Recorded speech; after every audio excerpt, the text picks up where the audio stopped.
86편은 다윗의 시라고 기록되어 있습니다. 오늘 말씀의 1절과 3절의 말씀을 보면 다윗이 얼마나 간절하게 하나님 앞에 부르짖고 있는지, 기도하고 있는지 알 수 있습니다. 여호와여, 나는 가난하고 궁핍하오니 주의 귀를 기울여 내게 응답하소서라고 하면서 3절에서는 주여 내게 은혜를 베푸소서, 내가 종일 주께 부르짖나이다 라고 고백하고 있습니다. 하루 종일 다윗은 하나님 앞에 부르짖으면서 기도하고 있습니다. 그가 가난하고 궁핍한 상황이기에 하나님 앞에 하루 종일 주의 앞을 떠나지 않고 기도하면서 하나님의 응답을 구하고 있습니다. 다윗의 신앙이 참 대단한 것은 궁핍하고 가난한 이 순간에, 정말 고통스러운 그 순간에 하나님 앞에 나와서 하나님만을 의지하고 있다는 것입니다. 삶 가운데에 많은 어려움이 있을 때에 우리의 방법들, 내가 해왔던 경험들을 의지하는 것이 아니라 하나님을 의지하고 하나님 앞에 부르짖고 있는 모습입니다. 우리에게도 때때로 이런 모습이 있었으면 좋겠습니다. 물론 우리의 일상들이, 또 우리가 해내야 하는 것들이 있기에 하루 종일 교회 이 예배당에 앉아서 기도한다는 것 쉬운 선택은 아닐 겁니다. 하지만 우리의 일상 가운데에 반드시 우리가 시간을 구별하고 또 반드시 하나님 앞에 나아가는 시간을 가질 수 있었으면 좋겠습니다. 그러면서 다윗은 2절에서 이렇게 이야기합니다. 나는 경건하오니 내 영혼을 보존하소서. 자신을 경건한 사람이다라고 하나님 앞에 고백하고 있습니다.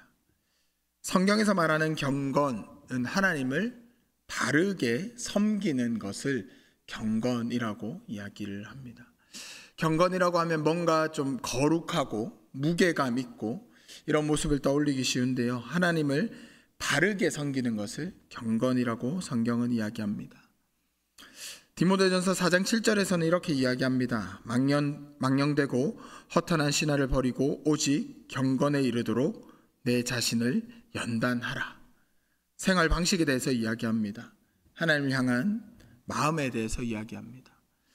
또 디모데후서 3장 5절에서는 이렇게 이야기하죠. 경건의 모양은 있으나 그 능력을 부인하는 자들. 모양은 거룩해 보이고 무게감 있어 보이는데 그 경건의 능력, 진짜 경건한 모습, 참된 그 모습이 없는 것에 대해서 비판하고 있습니다. 우리가 신앙생활 하다 보면 때로는 저분은 정말 신앙이 좋아 보인다, 저분 정말 믿음이 대단해 보인다라고 보이는 분들이 분명히 있습니다.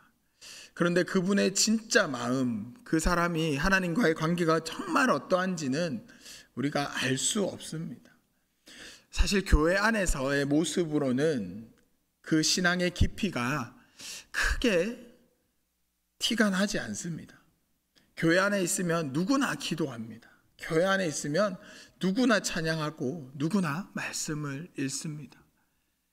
진짜 경건의 모습, 정말 하나님과의 관계에 대한 그 모습은 그 사람의 삶의 모습에서 나타납니다. 물론 교회 안에서의 기도하는 모습, 교회에서 여러 가지 섬기고 봉사하는 것들 정말 중요합니다. 그런데 그러한 모습들은 하나님과의 관계가 깊고 하나님께 더 가까이 간 모습일 가능성이 높은 것이지, 교회에 오래 머무른다고 해서 하나님과의 관계가 정말 좋은 것은 아닙니다.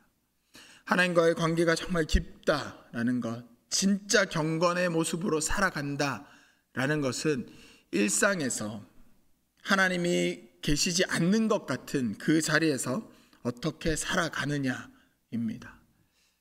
여러분들 직장이나 사업장에 하나님이 계시다고 느껴지십니까?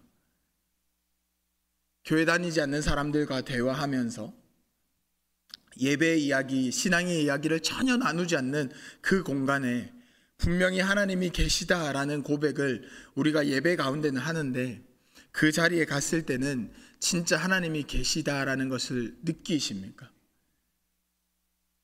저 역시도 친구들을 만날 때에, 심지어 목회자인 선배들, 친구들을 만나서 대화할 때에도 야, 여기 진짜 하나님 함께 하는 것 같지 않냐? 진짜 하나님께서 우리 대화를 함께 듣고 계신 것 같지 않냐? 이런 대화 전혀 나누지 않습니다. 그러한 일상 가운데서도 하나님을 느끼고 그러한 일상 가운데서도 하나님 앞에 거하는 것처럼 살아가는 것, 그것이 경건입니다. 다윗은 오늘 자신이 그런 사람이다라고 고백하고 있습니다. 하나님께서 다윗을 보면서 이야기하셨던 것 중에 참 부러운 이야기가 있죠. 이 사람은 내 마음에 합한 사람이다. 경건한 사람의 모습입니다. 하나님 마음에 합한 사람, 하나님 마음에 쏙 드는 사람, 그런 모습으로 살아가는 우리가 되었으면 좋겠습니다. 다윗은 또 하나님에 대해서 이렇게 고백합니다. 주는 선하사 사죄하기를 즐거워하시며 주께 부르짖는 자에게 인자하심이 후하심이니이다. 하나님은 선하셔서 죄를 용서하는 것을 즐거워하신다라고 합니다. 다윗도 분명히 죄를 지었던 사람이죠.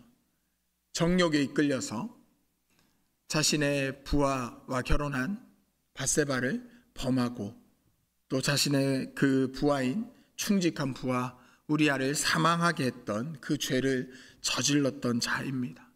하지만 하나님 앞에 회개했을 때 용서받는 경험을 했기에 이런 고백을 합니다.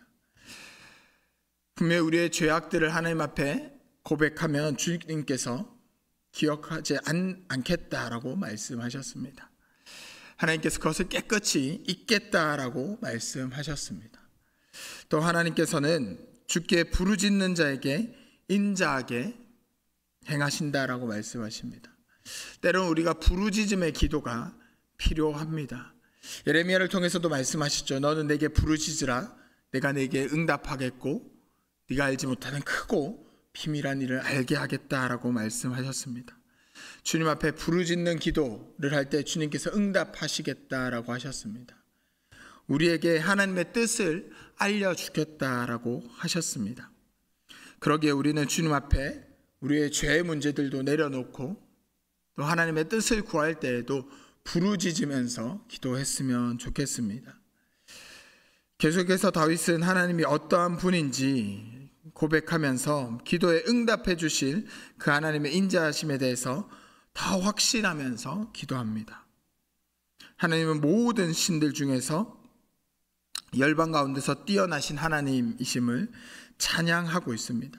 하나님과 같은 신이 없으심을 또 하나님께서 행하시는 것이 그러한 일들이 참 놀라운 일임을 고백하고 찬양하고 있습니다. 10절에서 무릇 주는 위대하사 기이한 일들을 행하시오니라고 하면서 다시 한번 출애굽의 역사에 대해서 고백하고 있습니다.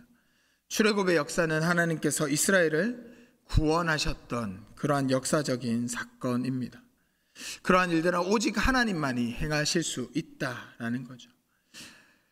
혹시 여러분들의 삶 가운데에 이건 진짜 하나님의 일하심이 아니고서는 설명할 수 없다라는 경험들 해본 적 있지 않으십니까? 하나님께서 우리의 일상 가운데서 분명히 일하고 계십니다. 하나님이 안 계신 것 같은 하나님의 존재가 전혀 느껴지지 않는 것 같은 그 순간에서도 하나님은 일하고 계시고 하나님은 함께 하고 계십니다. 우리의 일상 모든 것을 통해서 하나님을 느낄 수 있게 하셨다라고 이야기합니다. 로마서 1장 19절 20절을 보면 이렇게 이야기하죠. 이는 하나님을 알만한 것이 그들 속에 보임이라 하나님께서 이를 그들에게 보이셨느니라. 창세로부터 그의 보이지 아니하는 것들 곧 그의 영원하신 능력과 신성이 그가 만드신 만물에 분명히 보여 알려졌나니 그러므로 그들이 핑계하지 못할지니라. 하나님께서 이 세상을 지으시는 태초부터 그의 보이지 아니하시는 것들, 하나님이 느껴지지 않는 하나님의 영원하신 능력과 신성이 그가 만드신 만물에 분명히 보여 알려졌다라고 이야기합니다. 우리가 일상에 누리는 모든 것들 하나님께서 지으신 것들입니다.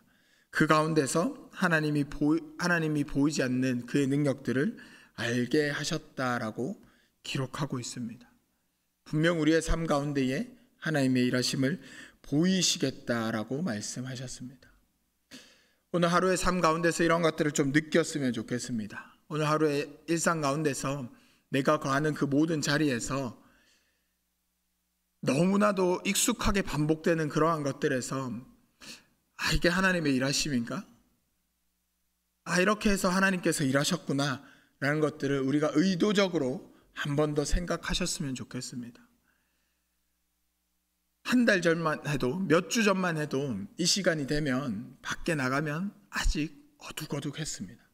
그런데 지금 나가면 꽤 많이 환해졌습니다. 하나님께서 정해놓으신 계절의 변화에 따른 시간의 흐름인 것입니다.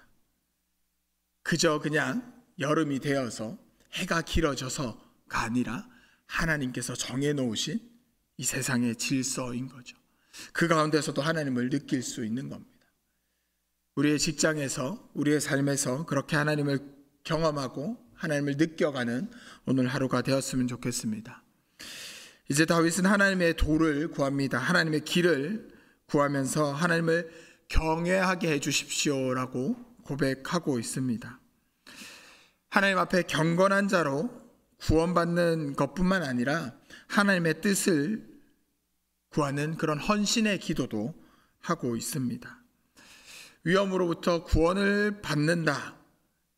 우리의 환난과 어려움을 하나님께 아뢰므로 해결받았다라는 것도 참 중요하지만 하나님의 뜻을 따르지 않는 인생이라면 그 하나님의 도우심도 큰 의미가 없습니다. 하나님의 구원하심이 우리의 삶 가운데 참된 의미를 가질 수 있는 것은 우리의 삶 가운데 하나님의 뜻을 이루어가는 것에 있습니다. 오늘 하루의 일상 가운데서도 또 지금 이 자리에서 우리의 어려움을 위해서 계속해서 기도해 나갈 것인데 하나님의 응답하심을 위해서 부르짖고요. 또 그 응답하신 가운데에 하나님의 뜻을 우리가 이루어갈 수 있게 해달라고 그렇게 기도했으면 좋겠습니다. 그래서 경건에 이르도록 연습하는 우리의 일상, 그 가운데서 하나님을 느껴가고 또 그 가운데서 하나님의 뜻을 함께 이루어가는 우리 모두의 삶이 되기를 주님의 이름으로 축복합니다.